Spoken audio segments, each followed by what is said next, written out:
What if the greatest enemy you ever faced wasn't a demon, a god, or even hell itself, but something born inside you long before you ever chose who you wanted to be? Vampirella Armageddon, issue number 6, takes us to the breaking point of her entire existence, where prophecy, guilt, and divine failure collide. Welcome back to your Captain Comus. Today, we are going to break down this issue. This isn't just another supernatural war story. It's a revelation, an issue that asks whether redemption can truly erase sin, or if every act of creation carries consequences that eventually demand blood. As hell itself begins to worship Vampirella as a dark goddess, the line between savior and destroyer completely collapses, and the apocalypse stops feeling like something she's trying to prevent and starts feeling like something she might be destined to become. The issue opens with Vampirella traveling through a twisted, hellish forest in a carriage, and immediately the tone feels wrong in a way that goes beyond danger. She senses that something is deeply off, something worse than being physically trapped in hell. This is psychological, spiritual, and existential dread. She recalls a warning from a seer who once told her that the greatest threat she would ever face was not an external demon or god, but a darkness living inside her, something embedded into her very creation. This opening isn't subtle foreshadowing. It's a declaration that the real conflict of this issue is internal, and whatever is coming cannot be stabbed or burned away easily. That unease leads directly into one of the most emotionally significant moments in Vampirella's history, her reunion with her mother, Lilith, in the Garden of Eden. The contrast is striking. After the suffocating darkness of the forest,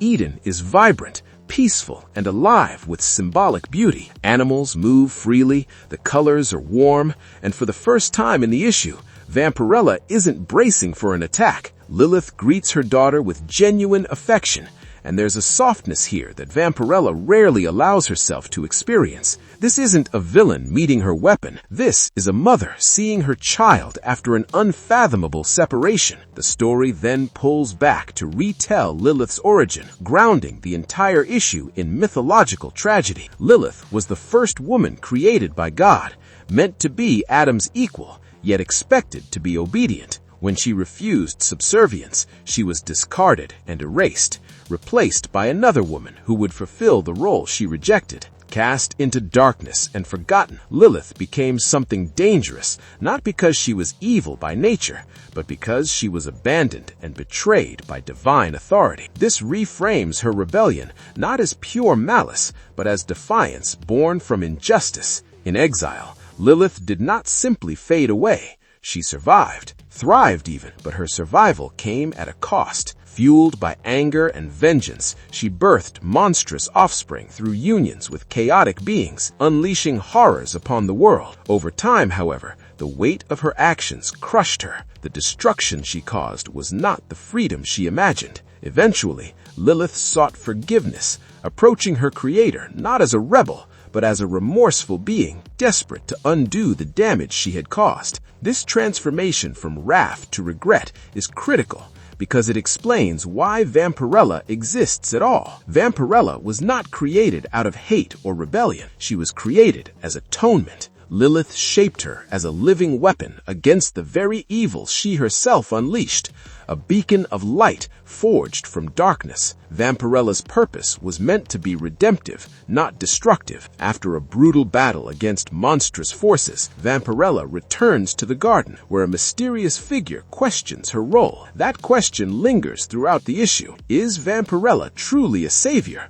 Or is she simply another iteration of Lilith's sin? That doubt becomes personal when Vampirella confesses her fear to Lilith. She can feel something growing inside her, something darker and more powerful than anything she has faced before, and she doesn't know how to stop it. Lilith admits that previous attempts to create a pure child failed because of a lingering curse tied to her own past. Vampirella was believed to be different, the one who escaped that fate. But now, the darkness is awakening. When Lilith attempts to examine her daughter, the reaction is painful and violent, confirming that whatever this force is, it actively resists control. This moment cements the core theme of the issue: inherited evil versus personal choice. That inner struggle takes horrifying shape when Vampirella confronts a manifestation of that darkness. The entity claims it was born from Lilith's hatred towards the Creator, a leftover emotion Lilith insists she is renounced.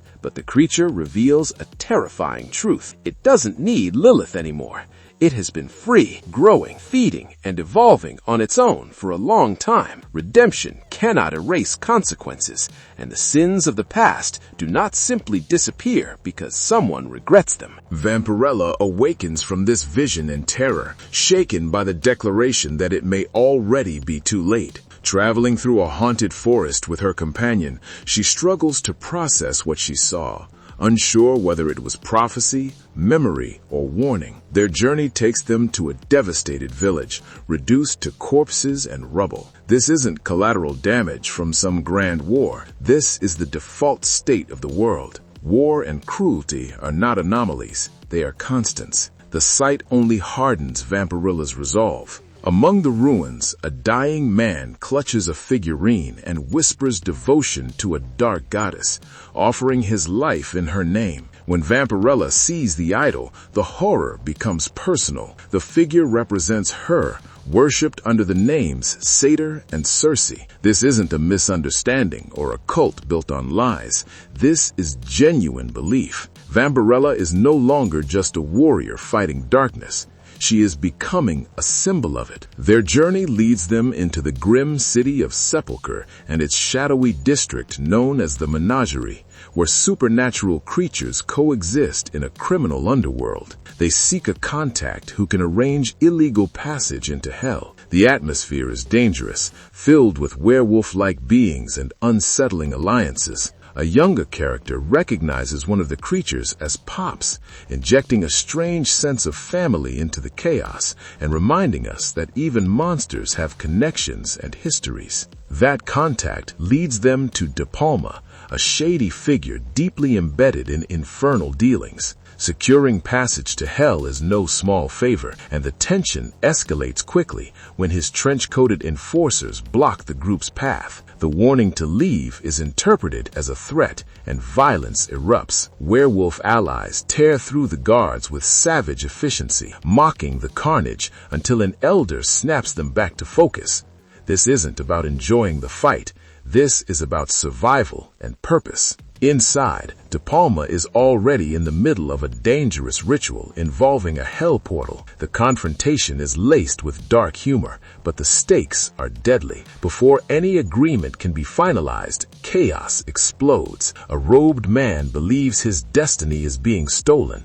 Energy blasts fly. A lion charges through the room, and the ritual destabilizes. The group realizes they're being dragged into hell whether they're ready or not. In the infernal city of Pandemonium, a bloodied prisoner praises a dark goddess, catching the attention of Lord Shroud. When the prisoner reveals the goddess's name as Vampirella, Shroud is visibly shaken. The idea that Vampirella may have ascended to godhood disrupts the balance of hell itself. He immediately dispatches his raven messenger Bernice to find Coulter, hiding in murderous wood, signaling that hell's elite are mobilizing. As Vampirella continues her journey through hell, she comes to terms with the horrifying reality. Her darker self is being worshipped, not as a misunderstanding, but as a legitimate deity. This isn't a split personality, it's a growing force, independent and empowered. When a massive winged creature suddenly appears, it's clear that hell is responding to her presence.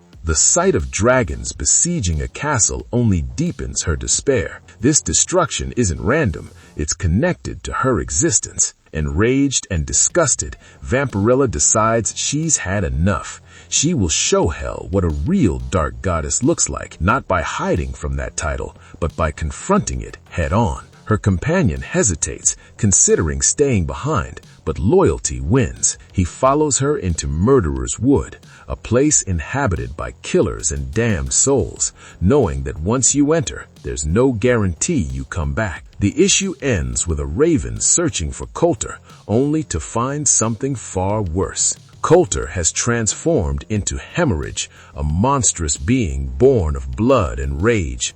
He eagerly accepts Lord Shroud's summons, and together they set their sights on Vampirella. Hell is uniting against her, not because she threatens it, but because she defines it. Vampirella Armageddon Episode 6 isn't about stopping the apocalypse. It's about realizing that sometimes you are the apocalypse, and the real battle is deciding what you do with that power. Our nerdy thoughts. Vampirella Armageddon issue number 6 leaves us in a place of terrifying clarity. Hell isn't afraid of Vampirella because she might destroy it. Hell fears her because she represents what it already is, a living consequence of divine mistakes, buried rage, and unfinished redemption. With cultists chanting her name, demons aligning against her, and her inner darkness no longer hiding in the shadows, the question is no longer whether Vampirella can stop the end of everything. The question is whether she can define what that ending actually means. Is she the weapon meant to cleanse creation, or the final proof that even gods cannot escape the damage they leave behind? Whatever the answer is, one thing is certain: the war ahead won't just be fought in hell, it'll be fought within Vampirella herself.